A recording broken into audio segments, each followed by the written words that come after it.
Archer wouldn't be able to pull off a top secret, super dangerous mission without Lana by his side, so today, Dave is gonna help me take you guys to the danger zone! Oh man, I'm so excited.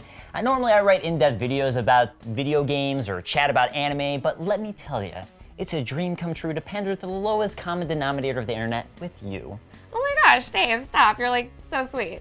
Archer's the sluttiest secret agent this side of London, so you know this show is basically just a giant dirty joke on the rocks with scotch. I'm Whitney Van Landingham. And I'm Dave Klein. And these are the dirtiest dirty jokes in Archer. Number 8. In season 5 of Archer, Pam is in the midst of her coke stage when the two of them are transporting, just that, 100 pounds of coke. But that's not what's important. What is important is her CB handle. Breaker, you got your ears on, Snowball, come back. Hang on. Your handle is Snowball? Like Jerry Reed's character in the Smokeyverse? Who? Oh, is it from the cupcake? Cupcakes? Oh, no. Then what's it? Truck stops are crazy awesome. And what, our dear viewers, is a snowball? Well, I would explain it, but trust me on this, our video would be demonetized by YouTube if I did so. Let's just say it involves trading things while kissing. Look, Urban Dictionary is a thing. I'm not saying to go there, but, well... I'm gonna save you all the trouble. It's when a guy then instead of you or maybe a but when you they can and that, ladies and gentlemen, is why they call it a snowball fight. I think my childhood is ruined. Yep, there it goes. It's gone. Number 7. In this episode, Archer, Lana, Slater, and the rest of the gang get shrunk down to miniature size so that they can laser blast a blood clot out of an important scientist's brain. Of course, Slater notices that Archer has been cozying up to Dr. Skłodowska and says this. So, I saw you coming on to Archer. Look, I'm a sexual being. If that is shocking to you, then so be it. It's not. I was just gonna tell you he's had the clap so many times it's more like applause. What was that? I said, ready on that laser? If you haven't had sex ed yet and learned all the cool street names for STDs, the clap is a fun nickname for gonorrhea. Dave, do you have any cool hardcore street names? I mean, kind of. My YouTube channel's named Dave Control, so there's that. That totally counts. So are you comparing my YouTube channel to an STD? Number 6. I'm going to take you all on a trip down memory lane, back to the first season of Archer. In order to secure a weapons contract, Mallory puts together a dinner party for Torvald Otany, the UN intelligence chairman. She pulls Krieger to help impress him, utterly failing. Tell him about the sex robot. The what? Yes, the what? I call him Fister Roboto. But it doesn't just fist him. Tell him. He's a fully integrated, multi-fetish artificial being. That is the most disgusting... Shut up! Shut!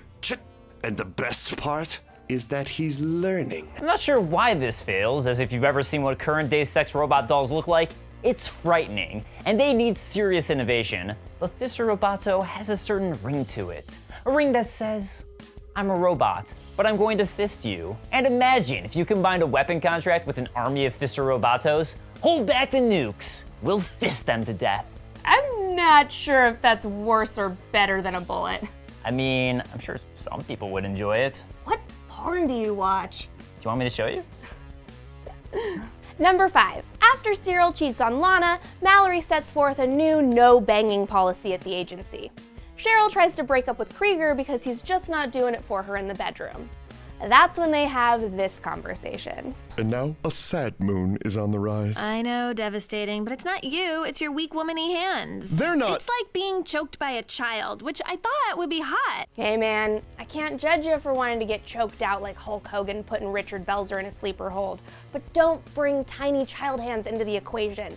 Unless you want this version of Richard Belzer from the Special Victims Unit to take you downtown with the rest of the pedophiles. Of course, Lana walks in at the end of the clip and hits Cheryl with this zinger. Well, at least my ex-boyfriend isn't a noose I made out of an extension cord. That sounds like some dangerous David Carradine type shit she's into. David Carradine, Stephen Milligan, Albert Decker. All I'm saying is those dudes were gone too soon. Be really careful when you're getting strangled, Cheryl. Because then that's all you'll be known for forever. Auto asphyxiation. That's how you say it. Autoerotic asphyxiation. You gotta get the erotic part in there. Tasty. Number 4. Question. What's better than a murder mystery? How about a dildo murder mystery? How about a Zentai dildo murder mystery? How about a Zentai dildo archer murder mystery? All right, that's all the buildup I've got. Just cut to the clip. Don't go back there, Sterling. I have a question, Mother. Why does this chair have no seat? And what is in his ass? Okay, so admittedly, the episode is more about dealing with the dead body than how it actually happened, but the how of how it actually happened is pretty great in cartoon form. Sometimes you gotta ask yourself though, if you found a man bound and shot in a seatless chair with, as Archer tells us, a huge dildo still stuck up his ass, how would you react? Look, dude, this is why all my closest friends have a key to my apartment. If I die, please show up and do all the usuals. Delete my internet search history, flush all my weed, and if there's a dildo in my ass, for the love of God, remove it before my mom's church friends come over with sympathy casseroles. I'm leaving all of you money in my will for a reason. How much money are we talking? Number 3. Everyone remembers who Katya is, right? Archer's lover who used to work for the KGB, then defected to ISIS, then died to save Archer, then came back as a robot, then started dating that a-hole Barry, then became the head of the KGB? Cool. This classic insult is about her. I guess. Look. After you blew me off for Katya, the big-titted cyborg. Little Miss, R2-D2? Nice. Thanks. Great. Now I'm just picturing a version of Star Wars where all the robots have tits. You know, in my fan remake of What the Last Jedi should have been, that was actually the focal point of the story. My fan remake was just 90 minutes of a porg suckling a thalassiren's teat. I would watch that. Number 2. In season 7 of Archer, the team has become private investigators, and in episode 7, the men and women get dual cases at the exact same time. I want one of you to seduce my husband and tape it. Neither side knows they received identical cases and decide to hide it from each other.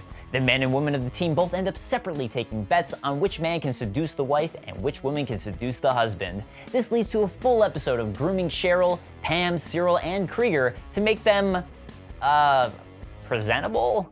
They then run into each other at the same hotel, only to realize it's not really a legit investigative case. Why would anyone do such a thing? It's your basic cuckold fetish porn. How is that basic? In fact, I bet they do these hookups in the same hotel at the same time so they know the other one's doing it. Stop talking! And they each go upstairs with whoever, make a tape, and then go home and watch them. 2016.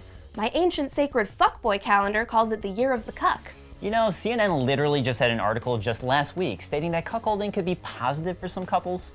Is it like almost like a new trendy diet? Yeah, you watch someone else eat your salad. It's really popular in LA. Number 1. When the gang lands in San Marcos, they don't exactly get the warm, friendly greeting they were hoping for. Instead, Calderon instructs that they shoot at the crate without inspecting it first, just in case there's someone dangerous inside.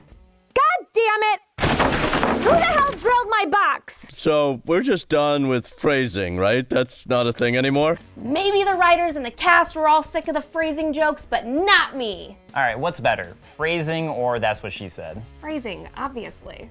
Yeah, it is. These were some of the dirtiest jokes we could find, but we want to know which ones are your favorites in the comments. Like and subscribe to Up7. I'll be back next week to ruin your childhood. Mine is already ruined.